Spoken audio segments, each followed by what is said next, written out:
let's get on to our next story. We're going to get into some Ukraine happenings, and what better way to do that but bringing in our next guest, regular on our show, independent journalist. We look up to this guy because he puts all the courage. He puts the courage back into journalism. Please welcome back to the show, Don DeBar. Hey guys. Hey Hey, Don. Austin, man, you got to sit sideways. You're losing so damn much weight, I can't see you. You look good. Look at that tan and that haircut. Holy shit, Donnie, you look good over there, baby. You go to Hollywood, baby. Look at you. What do you? Wow, you've been doing some health choices, haven't you? Yeah, some. The next health choice I have to do is the seafood diet, which is to not eat food just because I see food. Yeah. The seafood. If I can catch it, I've been like catching it. If you do. But you look great too, man. Thank you so much. You know, you look good, man. Thank you. So do you, my friend Matt. That looks all right, man. Yeah, Matt looks the same. Yeah, he looks the same. No, you both look great. You guys are, and you could feel the positive because it's not just that when you look good, you feel good, you emulate it. It's all good. It's contagious. So I hope it's not. Donnie looks like he's about to go whack somebody with Bobby Bacala in about 2 seconds, and down in Florida over there, somebody's hiding out. Didn't want to pay the vig. I'm sending Donnie D to go get him. Look at him. Hey, I want to make you an offer you can't refuse. There it is. There it is. Yeah. Okay. We're talking about Ukraine, right? We are talking about Ukraine. So I'll just throw this up. This is the last week we heard this was Trump's little maneuver when he says, "Oh, we're going to do the weapons to Ukraine." Absolutely. But we're going to go around. We're not going to actually foot the bill. We're going to put it on NATO. So it's a big win. And according to RT and Axios, it's only reported to be a first wave. So this is just 10 billion going for more weapons. This includes missiles, air defenses, artillery. I mean, this is just ongoing. It won't stop. This can't be sustainable. But we heard this last week, and there's not really much, pushback coming at all, because as we all know, the Ukraine issue is one that both parties are 100% aligned on. So when you have these type of weapons deal, nobody's pushing back on the Democrats or the Republicans. So what's going on here, Don? Can you give us a perspective here on, how bad is this right now? And can I really quickly, Don, just also add to his thing? How do you feel now as opposed to April, May? I went out and shot a pilot because I thought they were going to end this war and be back to business. But what are your feelings now today where we sit as opposed to the possibilities that were 4 months ago? Well, first, you should have called me and asked me about that before you invested the time. Because 8 years ago, almost to the day, Trump ran in 2016 saying he was going to settle, the business with Russia, and we should make money with them instead of getting ready for a war and all of that stuff, and discussing Ukraine, what really happened with Biden and all of that. And that was one of the reasons that a good number of people voted for him that would have never considered voting for a Republican or particularly for him.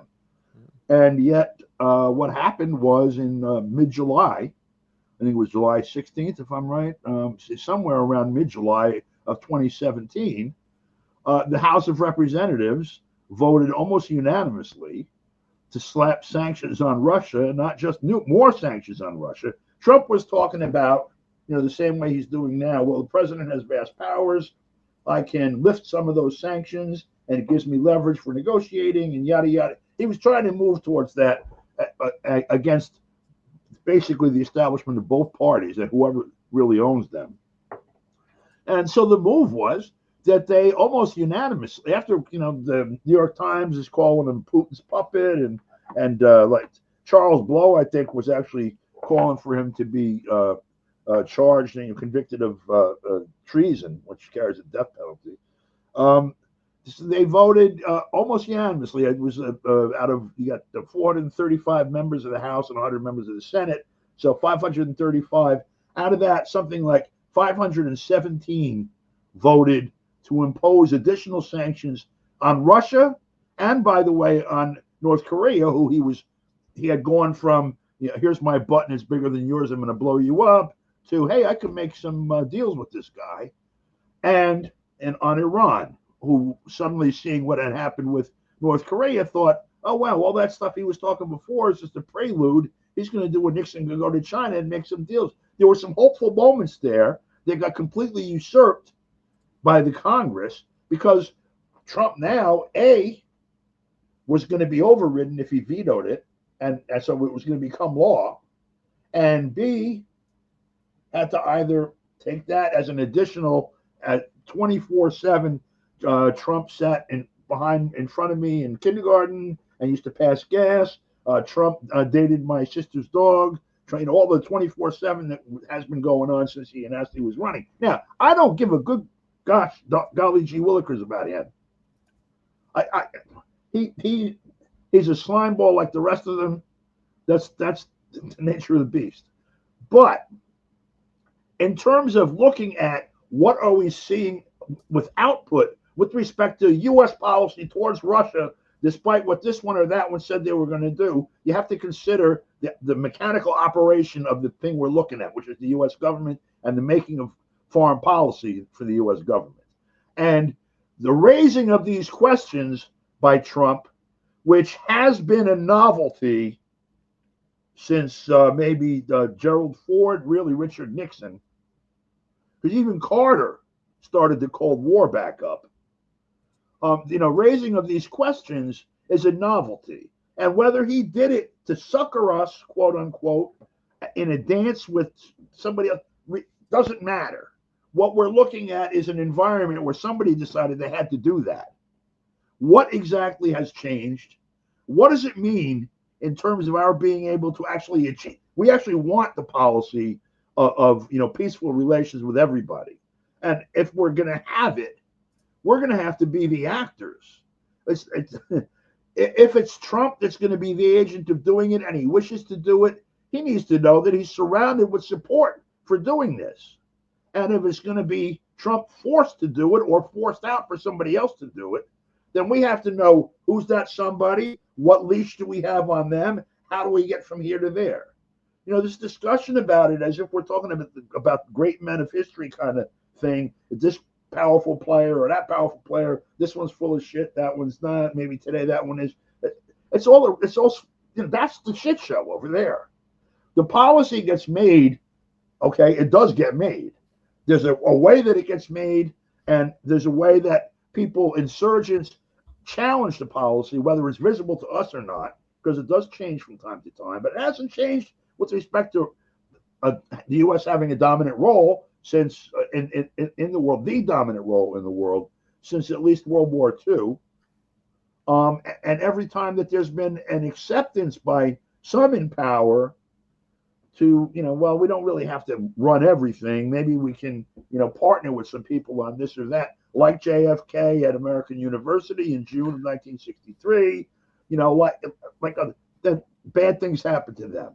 The bad thing that happened to us in Trump's first term was that the minute he was about to sit down and talk with Putin and discuss a realignment of U.S. policy with Russia, no matter what he intended to do with it, he was circumscribed from doing that by the Congress in a lockstep that I haven't seen on anything before. I mean, the what do you call it? The Gulf of Tonkin resolution was almost unanimous. It was 98-2 in the Senate. The numbers like that in the middle of the Cold War. That's where we are. So I don't know what it is he could do if he really intended to do this. And I don't know whether he really intends to try to solve this problem or not. And I think we should try to discover that as honestly and accurately as we can. But we have to look at, regardless of what his intent is, what are the implications of not being able to achieve that policy when you had a majority of votes for president at least willing to accept that change in policy, and a good chunk of that actually voting for it, and the system denying it? Is there some frustration in the people that we can organize and apply as a lever, either to force Trump's hand? Not hard to leverage him if we would play the levers. He's got a good chunk, if what we're looking at is accurate, which is another question altogether. But he's got a good chunk of the established order, trying to take him out, like from day one almost. And some very resolute, if not so big and maybe not so clever, support that just is sticking with it, because this is the first guy that said no to these people, whatever their reasons are. If you withdraw the little support that he's got as leverage, then he goes down. And so maybe the conversation ought to be, look, here's our line in the sand. We want peace with Russia. We want peace with China. We want peace with Iran. We want peace with everybody. We want you to remove the sanctions against Cuba, Venezuela, Nicaragua, Zimbabwe, all these places around the world. We want normal relations with other human beings around the planet, and we want you to do it. That's why you have the job. Yeah. And so we will hang with you. We will support you. We'll go on the street for you if we actually have somebody that's trying to do that. And if you don't do it, we don't give a damn what they do to you, because they're as bad as you are, as bad as they are. I mean, that's a tall order to say, give us normal relationships with the world. That's a tall order, when the one he ran on was Ukraine, ending it in 24 hours. If we can't just that he ran on that, but that's not the only one. No, but I'm saying that one is as simple. That was the that's as simple as it gets, right? This is the thing you said. You're doing the exact opposite. It's as cut and dry as can be. When you continue to send money, how is there a way that, because I'm with you, Don, on like, let's get that overall message of just stop it with the bullying and these effed up relationships we have with everybody. But can we at least start with Russia and the Ukraine situation, knowing you have to start? I'm just saying, it's knowing that there's no other way this thing can end. And a lot of people don't really understand that. They wanted it to end, but they don't even understand that there isn't really any other option. Ukraine can't win this thing. I think, can we start with that? Can we educate people? You can start anywhere. Okay. You can start anywhere. Starting there isn't going to accomplish what needs to be accomplished. That's the problem. The public here in the country doesn't understand the world at all. They've been looking at it through the media since they were born, all of us. And, some of us have looked beyond that, been other places, talked to other people, been involved up to our elbows or our waists or whatever. And so we have a sense of what this beast is, how it works, what its nature is, what it smells and tastes like, all of that other people don't. They're looking at it through like a surveillance camera with somebody giving them a narrative about what they're looking at. The reason to make peace in the war in Ukraine isn't because this one is right and that one is wrong. The reason is, number one, there should be peace everywhere, and number two, this is a major nexus point for the real power that is behind most of the war in the world. I would say all of it in one fashion or another. They want Russia. They want the gold and the oil and the gas and the land and the snow and every other goddamn thing that massive country has, and they also want it done as a potential rival that could either help liberate the planet or dominate it themselves instead of these characters dominating it. And so just arguing that what should happen in Ukraine because it's inevitable, it's better for Ukrainians, it's better for this and that, you end up in the same bullshit argument basically that you have now, which is that, well, you're either Putin's puppet or you're with, democracy as represented by Zelensky or whoever else they put on television tomorrow. The real message has to be, we have to stop making war, and we have to stop making weapons, and we have to start spending our time and energy and wealth and whatever wherewithal we have on solving our problems as creatures living in a universe that's in motion, that change. Like, if you look at it from all these people that are such experts in science since COVID, okay, if you actually look at science, this other crap is like a joke. It's like if you put a microscope on the head of a pin and saw like 150 little critters bouncing around and heard them arguing about politics. Yeah. Without understanding where they are and what the hell is going on around them. We have the opportunity to do actual space travel, whether it's with our bodies or sending our machines out or whatever, which means an inexhaustible supply of material to sustain life, and the potential to discover things about the nature of the universe that we live in, like our world, writ large, that were unimaginable, that could perhaps extend our life as a species by 1,000 or 1,000,000 generations, where we might have died with this planet like in 10 million years or whenever the hell the sun is going to flare out or burn up or whatever, to extending it several sun trips beyond it. Who knows what? We have we're done, finished with our world, whenever that is. And if we're going to, right now, we actually have some basic science understanding, some basic tools, and we're already traveling outside of the limits of this planet to explore and study and learn. And so the amount of, first of all, the capital investment required to do that, pales almost everything else that we've done before, building pyramids or dams or all of this. But it's manageable. And it also affords us an opportunity to grow ourselves, our population, our species beyond the limits of this planet. It's a laugh on the one hand, what's his name, Musk, or these other people talk about terraforming Mars and yada, yada, yada, yada. But you know what? Somebody needs to be thinking about that has an understanding of like big picture stuff, because maybe we're going to have to do that. Or anyway, there's all of that. Talking about what should we be doing instead of building weapons. But if you look down where we are right now, when you have almost 10 million people a year dying of starvation year after year after year after year, when you have a condition where you can conduct a genocide on television, I thought when the Vietnam War was over that no one in the world would ever sit for this again, where we used to watch body counts and see helicopters spraying villages with bullets and all of this. And now we've been watching for 2 years and change, almost 3 years now, this mass murder and extermination of people in Gaza, and it's moving around, the region. Yeah. I don't know how long we survive under those conditions, but I also don't know how long we should even bother to survive under those conditions. Oh. You want to have children and bring them in so they can live in that world? Wow. What the fuck are we doing? No, we're getting into nihilism territory here as far as like, what's the point? No, like what? You're right. I mean, how bad, how low have we sunk? And it's pretty wild.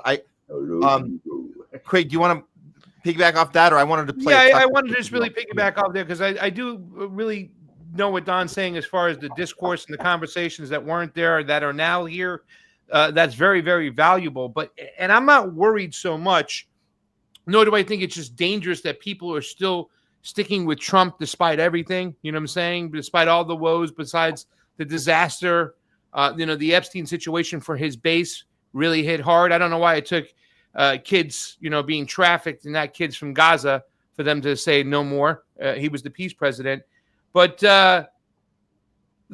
what I'm worried about is that people are still buying into the system with Donald Trump. That's the problem I have. They're still buying into the two-party illusion. I mean, the way that, people during the George W. Bush time, the Republicans around the Thanksgiving table would echo the same thing. Like when they call Trump a Nazi, well, they called Saddam Hussein a Nazi there too. So it's the same type of language that happens over and over again. And I do think the thing that needs to happen is that we have to have a break from the two-party system, right? Like we have to realize that I have a little leeway because we had Obama, and we said the same things when Obama was in. Oh, it's the lesser of two evils, Don. They're saying that now. What would have happened if we would have had, McCain? What would have had Kamala? So they're saying the same things. It's ego. They don't want to admit that they were wrong. And towards the end of the show, I'll explain to you in closing, Don, you're at the end of your segment, why we know that Donald Trump is planted and put there for a reason to advance an agenda. But as digressing back to Ukraine, what does he want, Don? What does Donald Trump want to end this war? What is he saying that he wants? I never thought he had the power or the ability to end it. I just didn't think that. I think he's a puppet. He's going to do what he's told to do. But what is the marketing saying? Why is he not only just continuing with sanctions, he's going secondary sanctions now. He's taking this shit to the next level and telling the BRICS nations, that's it. It's square off time. Whistle, put your stick down. Let's go. What does he want, Don? This is 8 years later, and it's like version 2.0. We have the same thing we saw before. I mean, again, we're talking about trying to decipher something that's indecipherable. We can make educated guesses, deductions. This is what he's thinking. Obviously, this is what he intends to do, et cetera, et cetera. I don't think we can, first of all. And secondly, I don't think it matters what he intends to do. What's going to happen is going to be in response to, what we do, basically. Yeah. That, I don't know what you're going to present as your idea at the end about what you believe this is, what you think he's actually doing and why.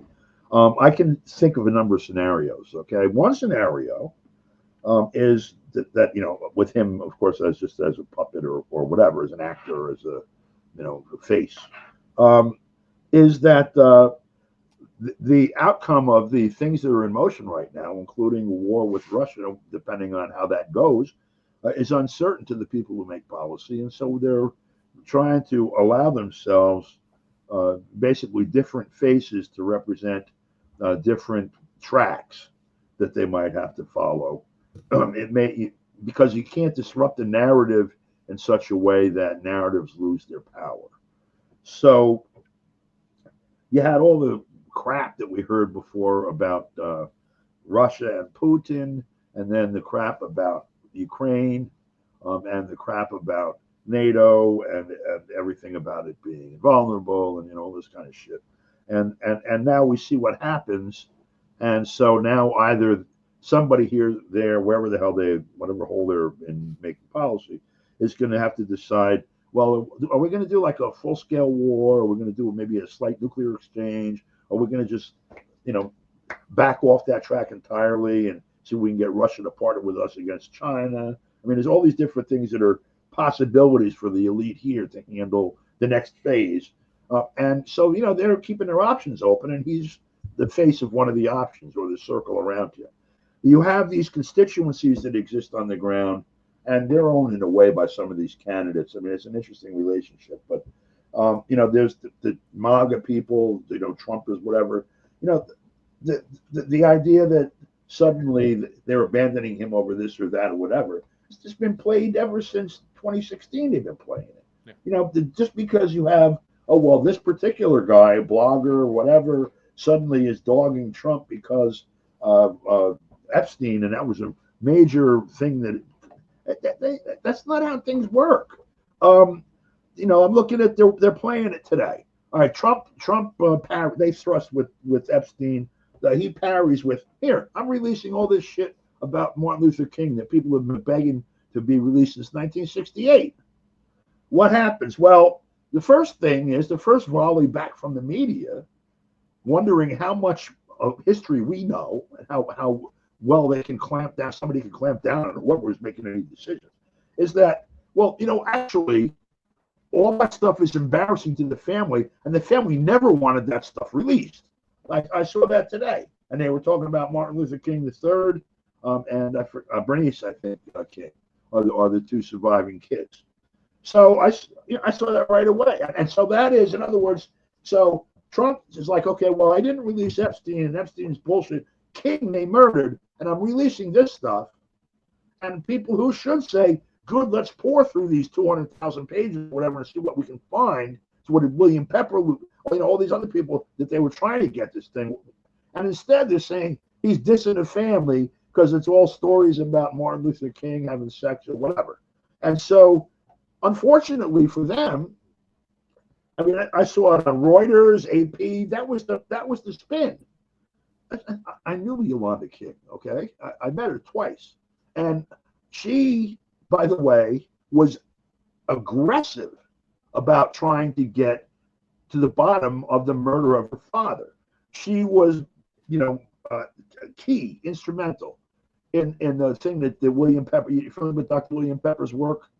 He held the trial with he he ended up representing James Earl Ray with the permission and the whatever cooperation of some members of the King family. I think Coretta Scott King and Yolanda. And what they found, of course, was that James Earl Ray wasn't the one that killed Martin Luther King. The FBI killed Martin Luther King. The government killed Martin Luther King. This isn't just like an assertion of it. Here's chapter and verse. They wanted that. So the big thing becomes Epstein. Well, okay. So the guys that voted for Trump to end the war in Ukraine, to make better relations with North Korea, because he was doing that last time, you'll recall. Yep. And to do whatever other things are, to turn down these wars, basically, those same people are going to walk to where? Over this Epstein shit, which, by the way, has not fully expressed yet. We don't even know what the hell really is going to come out of that. You know that I know more than average bear about Epstein, because I know one of the guys, his cellmate, right before that we think murdered him. What's that guy's from here, from Briarcliff, Tartaglione, and Nick Tartaglione. He was a Briarcliff cop, and he was a cellmate with Epstein during the first suicide attempt. Yeah, and then when he was removed, the suicide attempt was successful, off camera. I don't know how that was. Yeah. Look, I mean, I don't know what you advocate, and I'm not advocating anything, by the way, except to make damn sure that you know what you're doing. And there's a whole legion of people that want to isolate Trump further. The only people he's had for support in the public domain, they all got that. Are people over policy, and most of the policies are contrarian. It's ironic now that while they have a vote in the House, that all the Democrats are demanding Trump release the Epstein files. Yeah. Why didn't they walk into Biden's office while he was sleeping and go through them himself? Because they don't care about them. They never did. You weren't allowed to talk about Epstein when it was Hillary Clinton, and they know that they don't have the votes to do it. So they're just virtue signaling. But let me tell you, let me push back against you really quickly, Don. I'm sorry to cut you off. I'm saying it's just happening in a coordinate fashion. Yeah, but I still want to push back against you. Anytime I get the opportunity to, Baba, I wanted to take advantage of it. So you said there's a whole bunch of people that still want to isolate Donald Trump, but it's not like it was in 2016. It's way different. You see the media, sometimes the Democratic media, get behind him, especially right now since he's made this pivot to Joe Biden's position on Ukraine. Yeah. They don't call him Hitler a third as much. Right. They don't say he's misogynist a quarter as much. Yeah. You hear Stormy Daniels every once in a while. Remember when he bombed with the mother of all bombs on Syria? They did the same thing. Remember? Read Zakaria, right? Yeah, today Donald Trump became president, right? That kind of mentality is back, and it's nothing like it was before. There's talk of impeachment, but there's not really any moves of impeachment. So I see things as a lot different, and not to mention. I see that. Yeah. Not to mention, just like certain Republicans can't get things done that Democrats can get done, NAFTA being the best example. I don't think Reagan would have been able to get that across the finish line. Come Clinton, we got you. Don't worry, working together. You see a lot of that taking place right now with the Fourth Industrial Revolution. And that, if you just look at what Palantir is doing, and that's Donald Trump signing that over, and the Genius Act that passed the other day. Hey, central bank digital currencies aren't here. They're not coming, they say. But guess what? They can do the same thing through stable tokens, which they're going to do, which Trump's family is very heavily invested in. You know what I'm saying? Right. But he is advancing, and this is why I say he's nothing more than an actor. I won't wait to the end. I'll say it now. He is advancing the fourth industrial revolution, the security state. He is getting the conservatives using the fear of immigration to get them on real IDs. Track and trace systems are here. Stable coins will be replacing the CBDCs. That is all in play now. It is signed.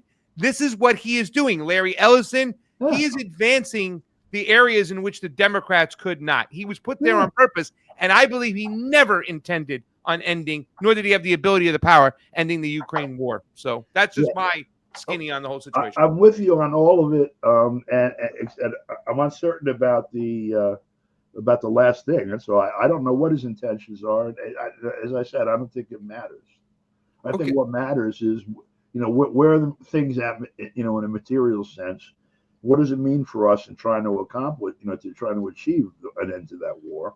And because of the way in which he assembled the vote that got him into office, using that as an issue, perhaps we have a weapon there that we can use to force his hand there so they can have all those other goodies that they want to have. I don't have any illusions that he's a nice guy and that's why he wants to end the war in Ukraine.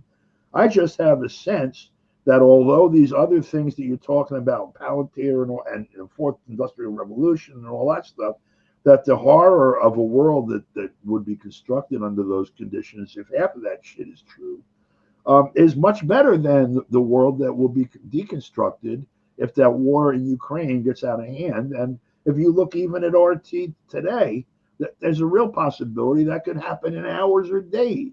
Yeah, it could happen any minute. Any minute. Yeah. So, to me, job one seems to be like to survive until tomorrow, and tomorrow figure out what to do next. Yeah. And the Ukraine, I think, is on that order, and I don't think the way to solve that problem is necessarily to choose to throw Trump over, because there's not a soul lined up behind him who has ever even mentioned that they intend to do that. Thomas Massey. There's no way Massey's going to be president next Tuesday. Right. This is not run down the. That's true. Yeah. Who's the list? Yeah, right.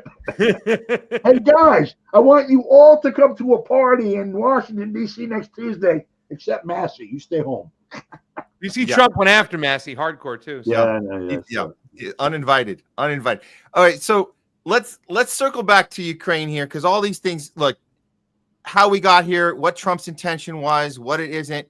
We all know, in the context of history, we all know that the only way we can really get truly anything done, any policy shift, is the people have to demand it. You have to force people to do things. So the options here, and Don, I align with your idea that this overall concept that Trump was supposed to be the guy that made relationships better, that he was this peace president, that's kind of all out the window. I mean, if we can get there somehow, someday, one day, years from now with someone else, fine. But right now, the baby step is we start with Ukraine and we say, this is the thing. This was the thing you ran on. For whatever reason, it's not happening. Whatever your intention is, whatever your holdback is, here's how we can get the people. I have two ideas for this, guys. I'm going to play two clips. I want you guys to chime in here. One is Tucker. I got 5 minutes. Just saying. Oh, you got 5 minutes. Okay, we'll do this quick. One is Tucker's approach, where he's reaching out, talking to journalists in this one in Germany, getting more of an international discussion about why Ukraine's a failure and has to admit that they lost, just in a sense of cutting losses. So this is one approach, is just cutting losses. Forget being a Putinist, just be real, be a realist. Right. Wanted the West to back off, but in some basic way they won, and we have to acknowledge that. And it's really hard for I'm not in favor of Russia winning anything. I'm American. I want to win, but that you can't lie to yourself. They won. And so on the basis of... In which way did they win? They took land and they don't have to give it back. And short of bombing them with nuclear weapons, we can't make them give it back. That's called victory. And the victor gets to set, not all the terms, but as Germany found out, a lot of the terms. So, okay, those are the rules. Those are the rules not of international law, but of life. The winner gets to set the terms. Again, not all the terms, but he gets more say than the loser does. And Ukraine is the loser. Now, I feel sorry for Ukraine. I feel sorry for Ukrainians who, like many populations around the world, have learned the hard lesson, which is you follow the kind of fickle and mercurial dictates of the U.S. government and you get killed. And nobody kind of runs to the rescue. Is he on to something here? Is there a conversation that can happen on maybe even on an international level with folks in Europe and saying, hey, we got you got to just look at what you're looking at with your own eyes and let's just cut the losses and know that it's time to move on. Is there something there? Yeah, I think it's. I mean, look, this is like a PR kernel, a PR message. It's true, first of all. I think it's irrelevant also, and I think it's inaccurate in like sort of the foundational assumptions. I start when I look at international relations. I start with you have people living on land and lands organized into these nation states, and nation states are the constructs of the people who live here, and that's how they engage with people who live there. And we have this planet, and we've got things that we have to do jointly, or without starving or killing each other. And so you have an order in which that happens, and it should be as fair as possible for everybody involved on the ground. And of course, that's nothing like the world that we have. We are the heirs to the empires that were constructed in the 15th, the 16th, the 17th centuries, and the relations on which that they were built: slavery, land theft, genocide, and worse in some cases. The rules were never established in a written constitution by the people of the world. The closest we have is the UN Charter, which is not that, by the way. The thing called international law is really just an assemblage of things that people have finally agreed to at the end of some pretty ugly fighting. When we talk about Russia took land that didn't belong to them, as ahistorical as that is on its face, by the way, it doesn't really convey accurately what's going on. That said, since most people think of it in those terms, yes, it's a useful, messaging for people to grasp what's going on. We cannot force them to give somebody else that land because they have occupied it militarily. They've signaled very strongly that they intend to keep it, and they've also signaled their intent to not allow us to strike back at them too harshly, or they will strike at us, not at Ukraine, but us.